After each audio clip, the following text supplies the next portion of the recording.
everyone! In this video today, I'm going to be answering the question, can diet and other environmental factors affect tics in Tourette syndrome and related tic conditions? Okay, so this is a book called Natural Treatments for Tics and Tourette's. It is by Gilles de Mer. This book contains 11 case studies from individuals who have experienced a reduction in tics and related symptoms from natural interventions, and the majority of these case studies are relating to dietary changes. So I just want to put that out there straight away. That's a book that I'd really recommend on this topic. It's a book that talks about environmental factors affecting tics like diet and also chemical sensitivity and light sensitivity, things like that. And there's also a similar book which is a bit more simple. The more simple book is Tourette Syndrome, Stop Your Tics by Learning What Triggers Them. I really like that book, and that book, the Natural Treatments one, has more science in it, whereas the Stop Your Triggers book is more straightforward.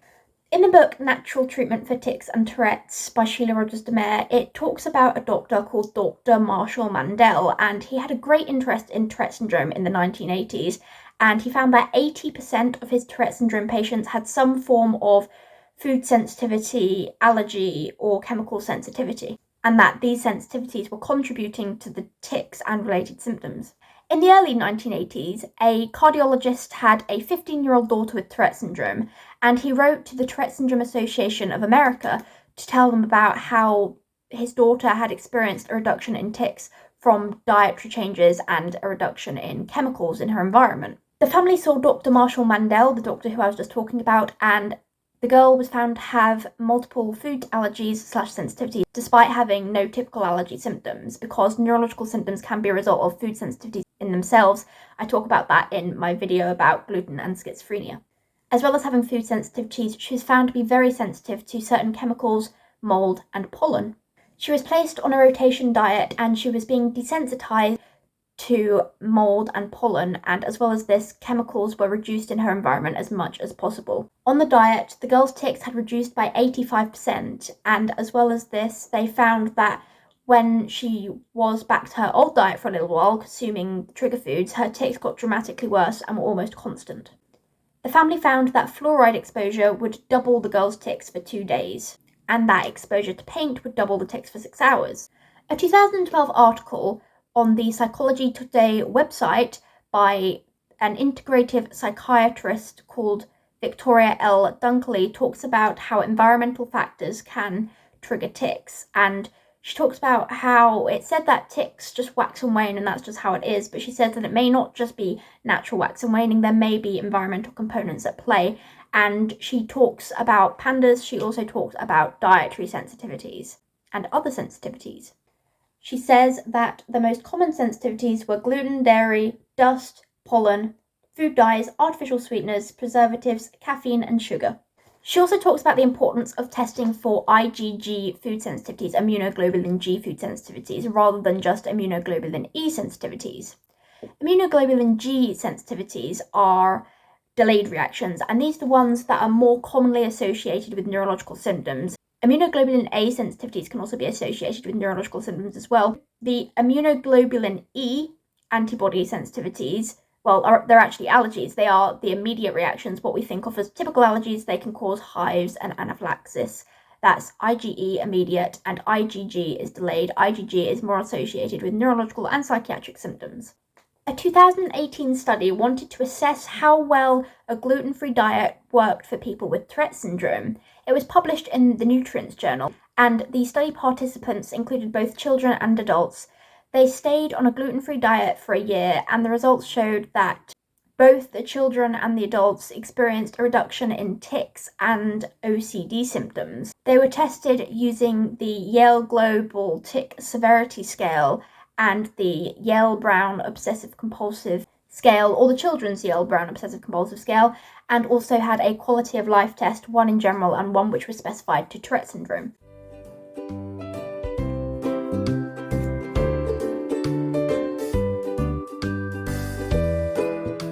The tics were also monitored using audiovisual recordings that showed the individuals at random points in their day and their life and looked at how their tics were. As well as the gluten-free diet leading to a reduction in tics and OCD symptoms, it was also found to reduce sleep disturbances in children. and it reduced the frequency and intensity of upper respiratory tract infections in children and adults. It also led to a reduction in headaches and migraines. In the children, iron deficiency and anemia also reduced.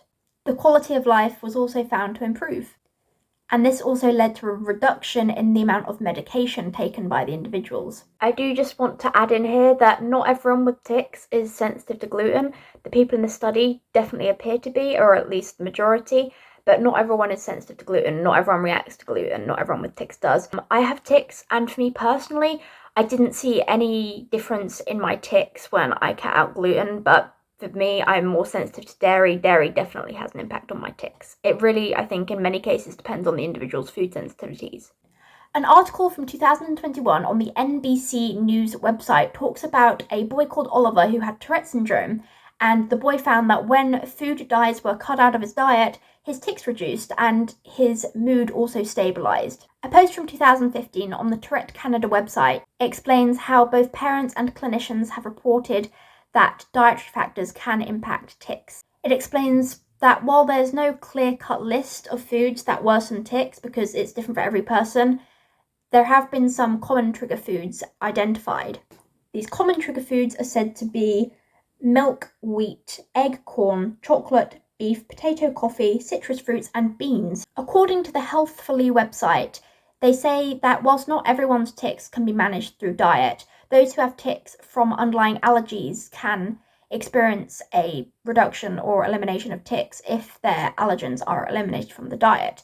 But the thing we have to remember here is a lot of people who have underlying food sensitivities triggering their tics have a diagnosis of Tourette syndrome or another tic disorder, because in conventional medicine, they don't typically look at underlying food sensitivities in these sorts of symptoms. Due to this evidence about how diet can affect some people with tics, I asked on my Instagram story to answer what foods they have found make their tics worse, and these were the results. 6 people said that caffeine makes their tics worse. 8 people said that sugar makes their tics worse. Someone said that cake frosting makes them worse, and that cake frosting, though, it could be because of the sugar in the frosting or the food dyes in the frosting. 3 people said that coffee makes their tics worse, but that again adds to the caffeine one. 3 people said that food dye makes their tics worse, and 1 person said that food dye triggers other issues. 1 person said that fatty fried and smoked meats make their tics worse.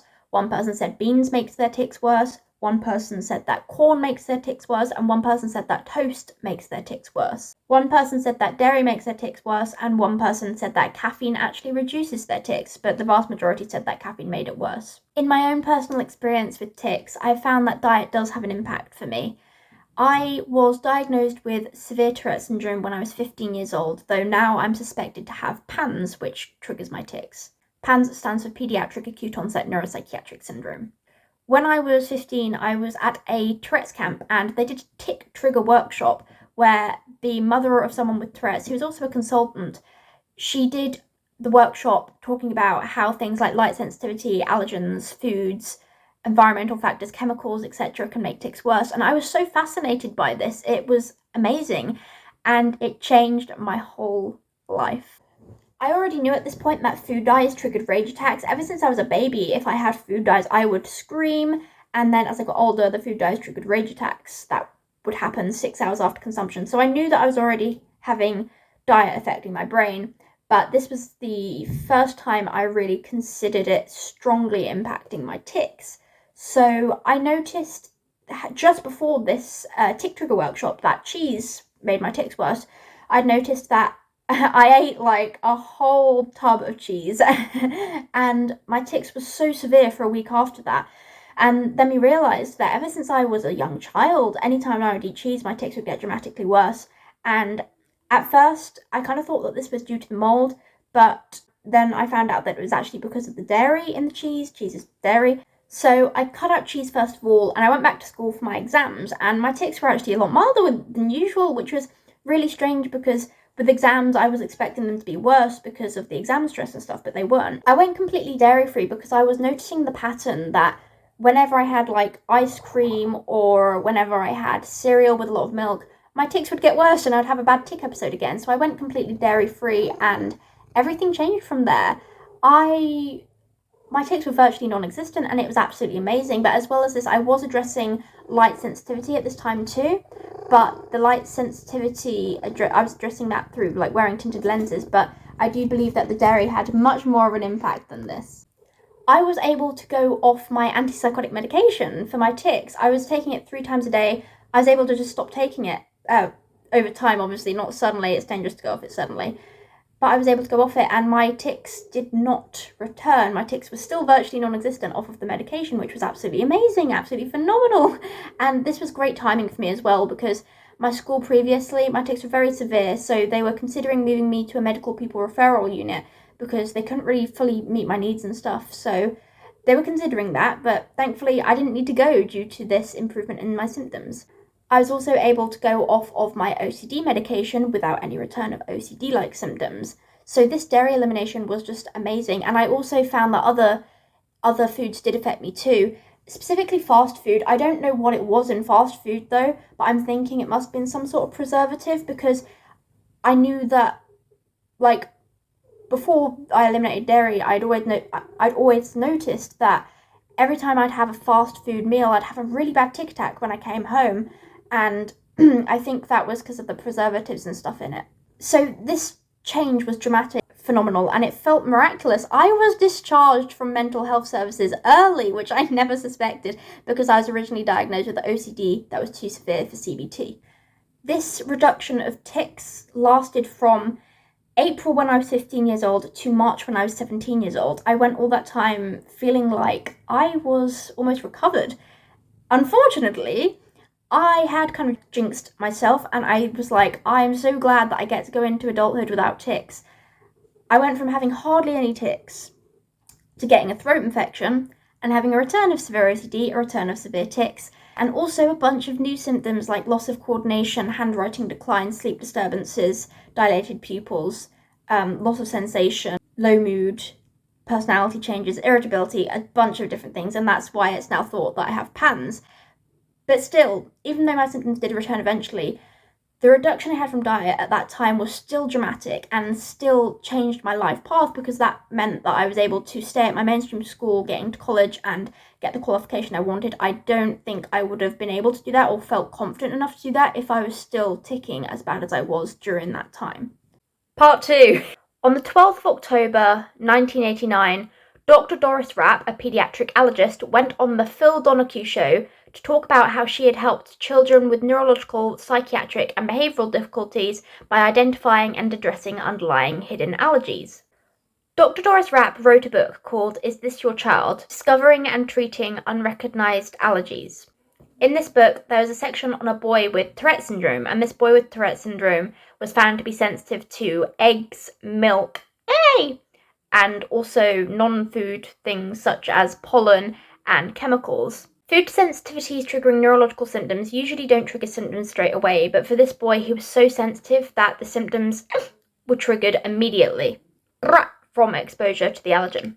The Phil Donahue episode, which Dr. Doris Rapp was in, talking about how many of her patients with neurological and psychiatric symptoms are sensitive to various allergens and they trigger the symptoms, the first child talked about had Tourette syndrome. They were diagnosed with Tourette's, and they experienced extreme aggression in response to their food sensitivities. The boy was also very sensitive to perfume, and exposure to perfume would trigger their tics off. The boy with Tourette syndrome was found to be allergic to almost everything. However, his milk sensitivity was known to trigger bedwetting. This episode on the Phil Donahue show was one of the highest rated episodes of the Phil Donahue show. There are many videotapes shown from Dr. Doris Rapp's clinic of her patients before exposure to the allergen and after exposure to the allergen, and the difference is absolutely dramatic. So I highly recommend watching that if you can. It's just over 40 minutes long, I believe. You can tell it's an old video because everyone's hair is different and the video quality isn't the best, but it's still very, very informative, and people of this generation should be aware of the effect that food sensitivities can have on people neurologically as well. Dr. Doris Rapp actually received over 175,000 letters in response to this episode, so it was very highly thought of at the time. A Tourette's Action document from 2017 states that there's a lack of evidence for certain diets and supplements working for Tourette's. However, I have something to say in response to that. Just because there is a lack of evidence doesn't mean that it doesn't affect some people. The only reason that there's a lack of evidence is because there is a lack of research. The evidence that is out there is from people's personal experiences, anecdotal evidence and case reports. A lot of studies don't have the funding for this area. They don't really fund that many studies on diet in neurological conditions, and that's a problem. So there's only a lack of evidence because there is a lack of studies. It doesn't actually mean that diet doesn't affect people.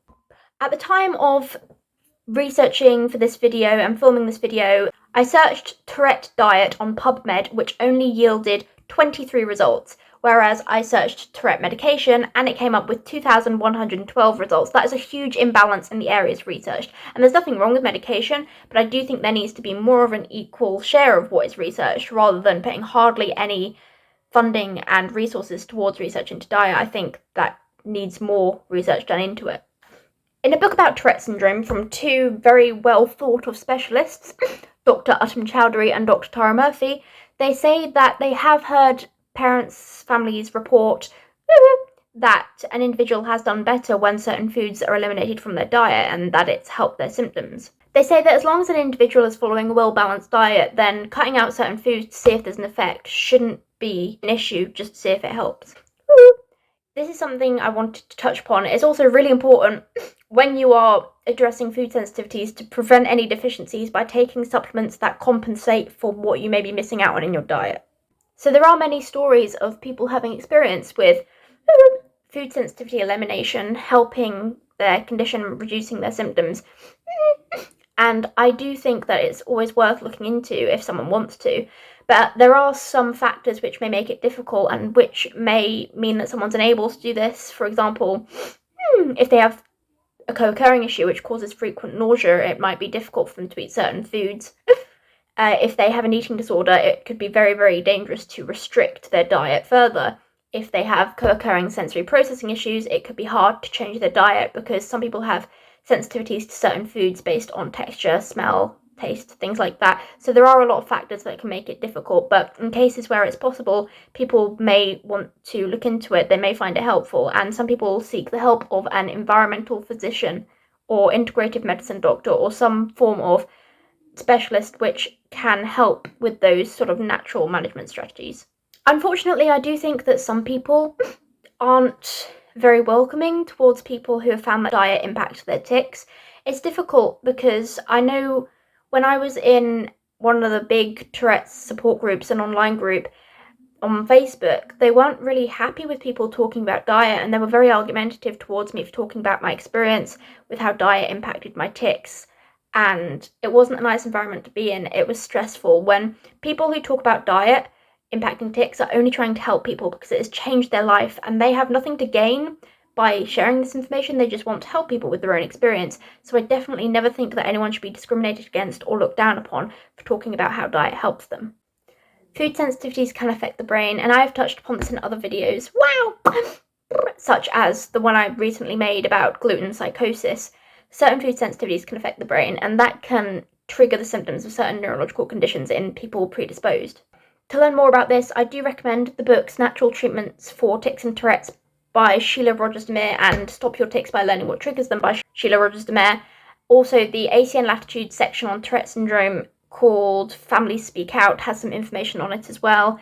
There's a Facebook group called Natural Care for Tics and Tourette's that also has a lot of information on it. So there are a lot of places to get information on this, but some people find it helpful to seek the help of some sort of naturopath or environmental physician, and that could be really helpful for some people. An article on the Treat Tourette's Canada website says that some children with Tourette syndrome can see tremendous benefits from diet changes, and this is because it prevents and addresses the flood of inflammation in the body that can contribute to tics, ADHD, and OCD. They say that these sort of issues can stem from immune system dysregulation. A 2022 study with 1,724 patients with Tourette's and 550 healthy children in the control group with no evidence of infection were studied, and it found that children with tic disorder had higher levels of serum IL-6, I believe that's interleukin-6, which is a cytokine, than the control group.